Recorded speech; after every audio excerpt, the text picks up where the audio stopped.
मानव जातीमध्ये तो आपला मोठा बंधू असं म्हटलं, देवाचा पुत्र म्हणून मानव जातीमध्ये प्रभू येशू आता आपला ज्येष्ठ बंधू झालेला आहे, मला बंधू झालेला आहे. आणि पुढे दिलेला आहे की तो आता देवाचा पुत्र ठरलेला आहे. हालेलुया. आता कृपाचा वाढदिवस आहे, आज देवाचं लेकरू आहे ते.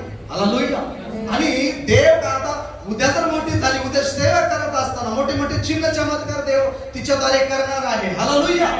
आणि त्यावेळेस लोक म्हणतील हे सुनील रणदिवेची मुलगी आहे. हालेलुया. जसं येशूला तिथं म्हणतात की योसेफाचा पुत्र आहे.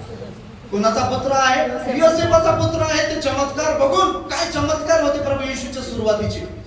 हालेलुया. पण ज्यावेळेस कृपा मोठी होईल, देवाचं काम करत, त्यावेळेस ते म्हणते ते रामचंद्र भाऊ रणदिवेचा मुलगा होता सुनील रणदिवे, त्याची ही नात आहे. हालेलुया. म्हणा हालेलुया. हे कसं होणार आहे? कारण हे देव करणार आहे. जसं येशूने आरंभ केला आणि शेवटला देवाचा पुत्र ठरला, तसं आज आपण शरीरामध्ये चालू असताना आपण एक दिवस आत्म्यामध्ये बदलणार आहोत आणि देवाचे पुत्र होणार आहोत. म्हणा हालेलुया.